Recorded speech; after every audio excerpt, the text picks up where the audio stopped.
Imagine strapping yourself into a cockpit designed before computers existed, firing up an engine that hasn't been manufactured in 60 years, and trusting your life to maintenance manuals written when your grandparents were teenagers. That's not Hollywood fantasy. That's Tuesday for certain celebrities who collect vintage aircraft the way others collect vintage wine. But here's where it gets interesting. Some of these planes aren't just old, they're actively trying to kill their pilots. Temperamental engines, unforgiving flight characteristics, and handling quirks that have sent experienced aviators into the ground. These aren't safe museum pieces, they're ticking time bombs with wings.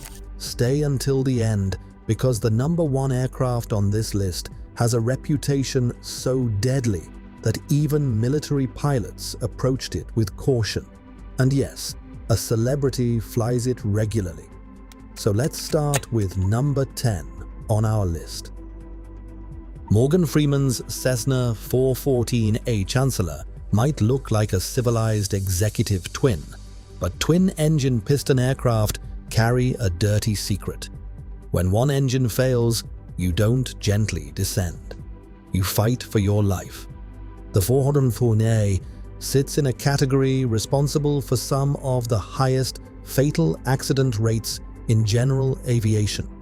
Under those cowlings sit two Continental TSIO 520 engines, each producing around 310 horsepower. Cruise speed reaches approximately 230 miles per hour with a range pushing 1,200 miles. But here's the problem. Lose an engine on takeoff in one of these, and you have roughly 3 seconds to make perfect decisions or become a statistic.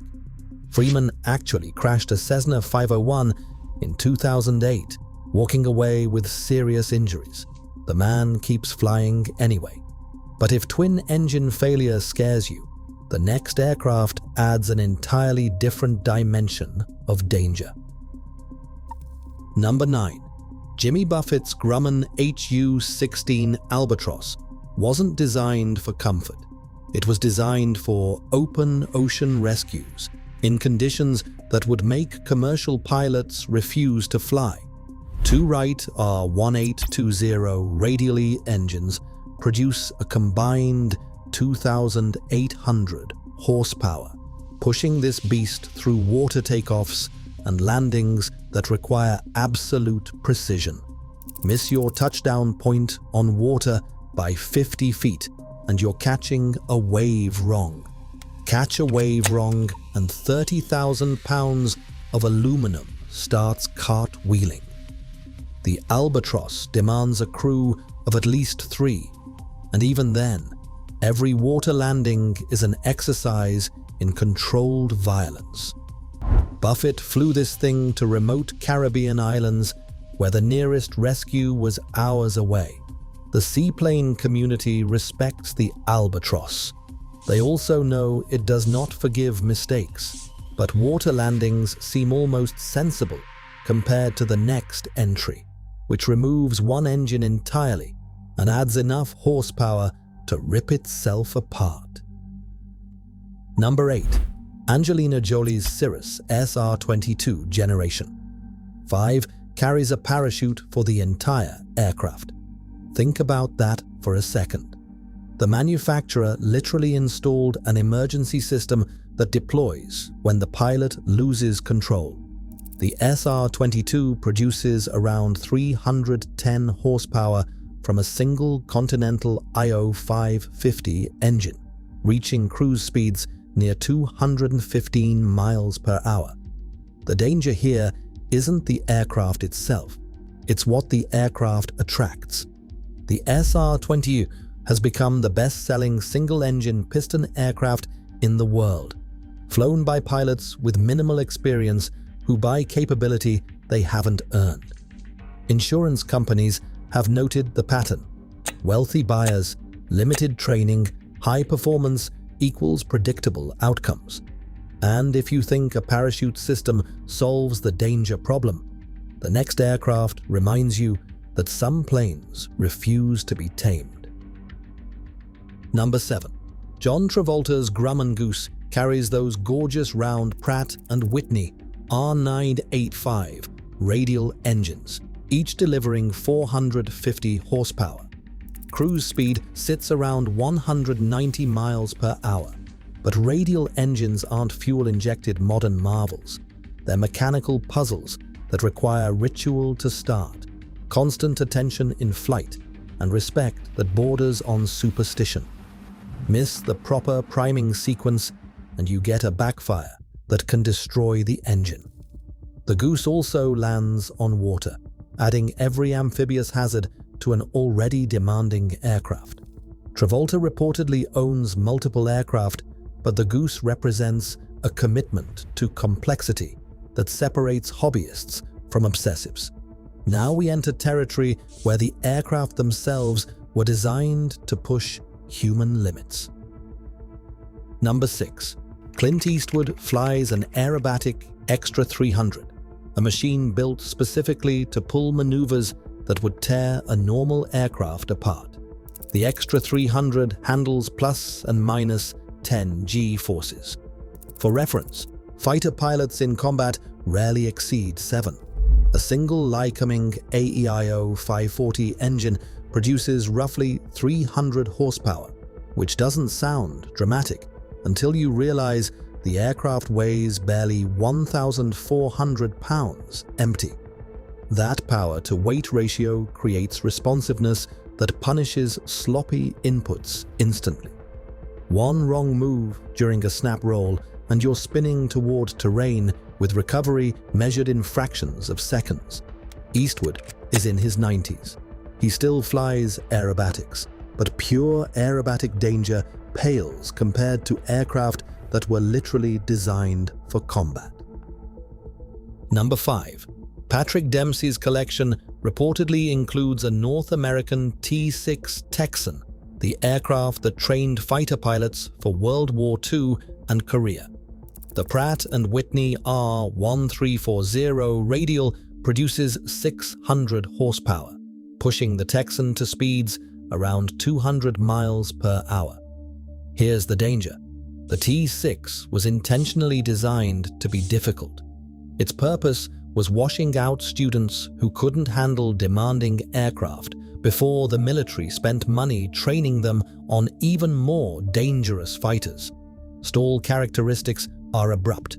Spins develop quickly, and that greenhouse canopy means a botched landing puts your head very close to the ground. We're now crossing into aircraft that killed pilots during their operational service, not through enemy action, but through their own vicious handling. Number 4. Brad Pitt reportedly owns a Supermarine Spitfire, arguably the most beautiful fighter ever built and one of the most dangerous to fly. The Rolls-Royce Merlin V12 produces over 1,400 horsepower. Top speeds exceed 360 miles per hour. But the Spitfire's narrow landing gear and powerful torque from that massive propeller create ground handling that has destroyed countless airframes. Swing the nose during takeoff and you're cartwheeling before you leave the ground. The Spitfire also requires constant rudder input to fly straight. Relax your feet and the aircraft starts hunting. Pitt apparently flies regularly, which means he's mastered an aircraft that demanded respect from battle-hardened Royal Air Force veterans. But there's an aircraft even more unforgiving than the Spitfire. Number 3. Tom Cruise owns a North American P-51 Mustang, and the Mustang has killed more pilots in peacetime than many aircraft lost in combat. That same Packard-built Merlin V12 produces roughly 1,500 horsepower, pushing cruise speeds past 380 miles per hour. The Mustang's liquid-cooled engine sits behind a long nose that completely blocks forward visibility during taxi. Pilots weave left and right just to see where they're going. The laminar flow wing that made it an incredible escort fighter also means stalls develop with minimal warning. And that torque from the massive propeller requires constant correction. Cruz holds an actual pilot's license and has flown Mustangs in formation for film shoots. He's trusted his life to an aircraft that the warbird community calls the Widowmaker with uncomfortable frequency. Now we reach aircraft that represent danger on a completely different scale. Number 2. Harrison Ford has flown de Havilland Beavers and various vintage aircraft throughout his career, but his accident history speaks volumes about vintage aviation danger. Ford crashed a World War II-era Ryan PT-22 onto a golf course in 2015 after engine failure. He was previously involved in a helicopter incident and a runway incursion with a Boeing 737. The pattern suggests not recklessness, but the statistical reality of flying vintage aircraft long enough. Eventually, something fails. Ford keeps flying into his 80s, which means he has accepted odds that would make actuaries nervous. And finally, number 1. The most dangerous vintage aircraft owned by a celebrity. Dan Friedkin doesn't just own one warbird, he owns an entire air force of them. His collection includes multiple P-51 Mustangs, Supermarine Spitfires, and various other combat aircraft from World War II. Each Mustang carries that 1,500 horsepower Merlin and every associated risk. Each Spitfire demands constant attention.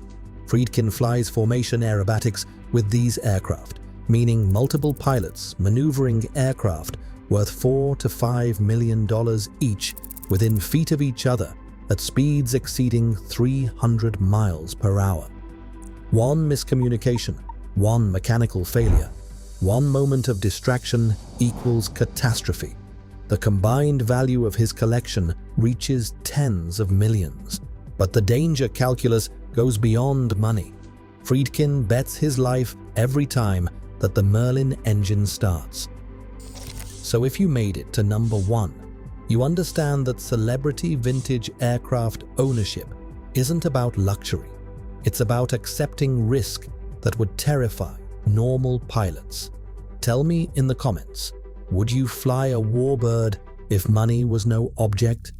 And if aviation danger fascinates you, subscribe, because next we're exploring the aircraft that insurance companies refuse to cover at any price.